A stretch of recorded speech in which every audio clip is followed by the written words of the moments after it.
जब भी हम किसी अच्छे इंसान को संघर्ष करते हुए देखते हैं तो मन के भीतर सबसे पहला प्रश्न यही उठता है कि अगर कर्म दंड नहीं है तो फिर अच्छे लोग इतना क्यों झेलते हैं। और यहीं से कर्म के बारे में सबसे बड़ी गलतफहमी जन्म लेती है, क्योंकि अधिकांश लोग कर्म को एक न्यायालय की तरह देखते हैं जहां अच्छे काम का इनाम और बुरे काम की सजा तुरंत मिलनी चाहिए।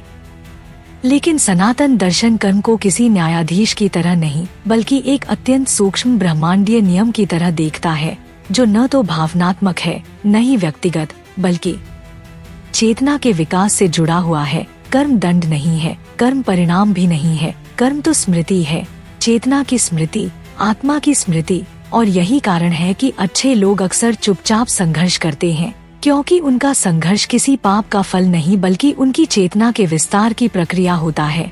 गीता, उपनिषद और वेद बार बार यह संकेत देते हैं कि जो आत्माएं अधिक जागरूक होती हैं, उन्हें जीवन अधिक गहराई से महसूस कराता है। उन्हें पीड़ा भी गहरी मिलती है, प्रश्न भी गहरे मिलते हैं और उत्तर भी साधारण नहीं बल्कि तपस्या के बाद मिलते हैं।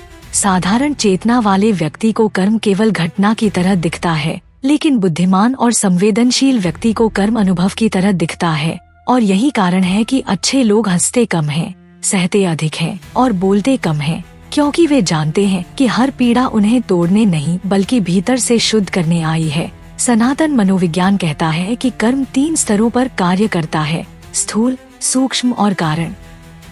और अधिकांश लोग केवल स्थूल स्तर पर अटक जाते हैं, जहां उन्हें दिखाई देता है कि मैंने अच्छा किया फिर भी बुरा क्यों हुआ। लेकिन सूक्ष्म स्तर पर वही पीड़ा अहंकार को घिस रही होती है और कारण स्तर पर वही पीड़ा आत्मा की यात्रा को अगले चरण में धकेल रही होती है। अच्छे लोग इसलिए अधिक संघर्ष करते हैं क्योंकि वे दूसरों की तरह संवेदना से भागते नहीं।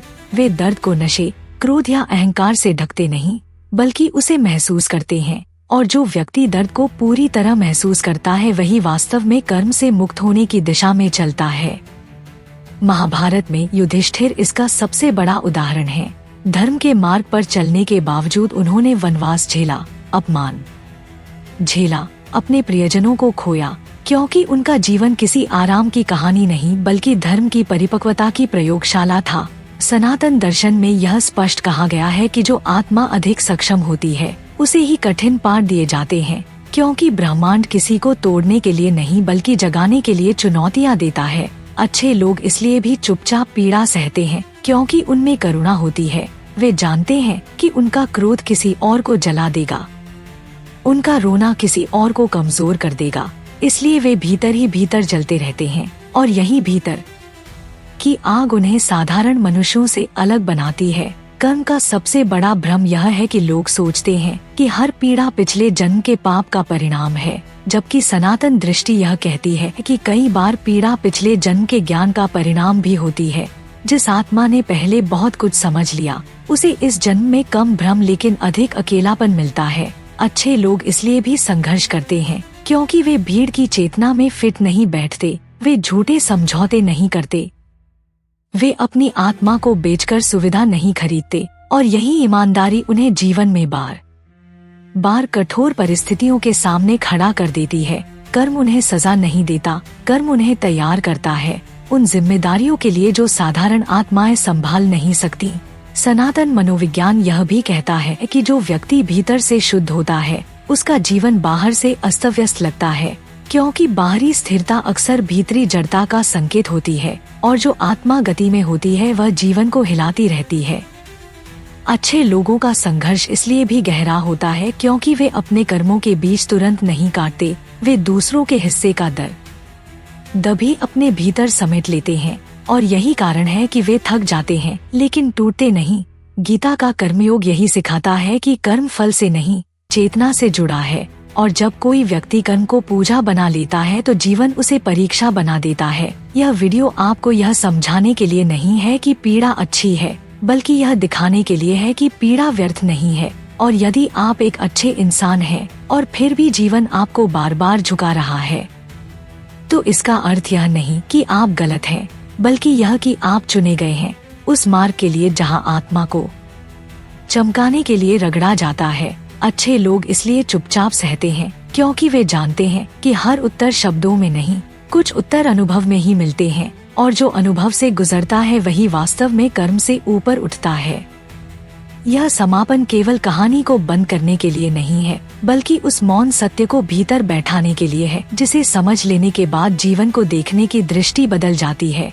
क्योंकि जब आप यह जान लेते हैं कि कर्म कोई दंड नहीं बल्कि चेतना का प्रशिक्षण है, तब आपके साथ होने वाली हर कठिन घटना एक सजा नहीं बल्कि एक संकेत बन जाती है। अच्छे लोगों का संघर्ष तब आपको दुर्भाग्य नहीं बल्कि उत्तरदायित्व जैसा लगने लगता है, क्योंकि सनातन दृष्टि में वही आत्माएं अधिक झेली जाती हैं जो अधिक संभाल सकती हैं।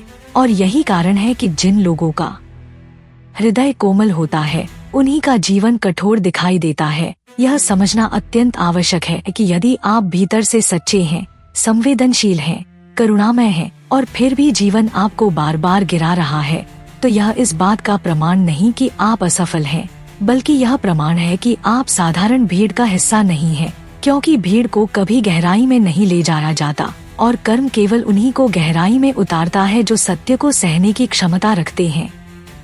अच्छे लोग इसलिए चुप रहते हैं क्योंकि वे जानते हैं कि हर पीड़ा को समझाने की जरूरत नहीं होती। कुछ पीड़ाएं केवल जीने के लिए आती हैं और कुछ अनुभव केवल इसलिए आते हैं ताकि आत्मा अपने ही भीतर छिपी शक्ति को पहचान सके। जब जीवन आपको अकेला कर देता है, जब बिना कारण सब कुछ टूटता हुआ लगता है, तब यह कर्म का क्रूर खेल नहीं बल्कि चेतना का शुद्धिकरण होता है। ठीक वैसे ही जैसे सोने को आग में तपाकर उसकी अशुद्धियां हटाई जाती हैं। इस बिंदु पर आकर यह समझना सबसे जरूरी हो जाता है कि कर्म आपको कभी नष्ट नहीं करता। वह केवल उस झूठ को तोड़ता है जिससे आप खुद को पहचानते आए हैं, और जब वह झूठ टूटता है तब पहली बार आत्मा स्वयं को देख पाती है। यही कारण है कि अच्छे लोग देर से मुस्कुराते हैं, लेकिन जब मुस्कुराते हैं तो उनकी शांति नकली नहीं होती, क्योंकि वह किसी सुविधा से नहीं बल्कि समझ से जन्म लेती है। यदि आज आप थके हुए हैं, टूटे हुए हैं और फिर भी भीतर कहीं एक आवाज आपको आगे बढ़ने को कह रही है, तो समझ लीजिए कि कर्म अभी आपको छोड़ नहीं रहा बल्कि आपको तराश रहा है। और यही इस पूरे विचार का अंतिम सत्य है कि कर्म न्याय नहीं करता, कर्म तैयार करता है उस जीवन के लिए, उस भूमिका के लिए, उस चेतना के लिए जिसे हर कोई संभाल नहीं सकता। यदि यह निष्कर्ष आपके भीतर उतर रहा है तो इसे यहीं समाप्त न होने दे। इस चैनल से जुड़े रहिए, इस ज्ञान को आगे बढ़ाइए, क्योंकि सनातन दर्शन केवल समझने की वस्तु नहीं है, यह जीने की प्रक्रिया है। और जो इसे समझकर जीने लगता है वही वास्तव में मुक्त होने की दिशा में पहला कदम रखता है। अंततः कर्म कोई सजा नहीं, कर्म कोई पुरस्कार नहीं, कर्म चेतना का प्रशिक्षण है और अच्छे लोग उस प्रशिक्षण के सबसे कठिन चरण में होते हैं। यदि यह सत्य आपके भीतर कहीं गूंज रहा है, यदि आप भी बिना कारण संघर्ष करते हुए खुद से पूछते रहे हैं कि मैं ही क्यों, तो शायद यह वीडियो आपके लिए है। और यदि आप सनातन दर्शन, कर्म, चेतना और जीवन के उन रहस्यों को समझना चाहते हैं जिन्हें दुनिया सरल जवाबों में नहीं बताती, तो इस चैनल को सब्सक्राइब करें, वीडियो को लाइक करें और कमेंट में लिखें कर्म, ताकि यह ज्ञान उन लोगों तक पहुंचे जिन्हें इसकी सबसे अधिक आवश्यकता है। क्योंकि यह यात्रा जानकारी की नहीं, जागरण की है, और जो इसे समझ लेता है वही वास्तव में मुक्त होना शुरू करता है।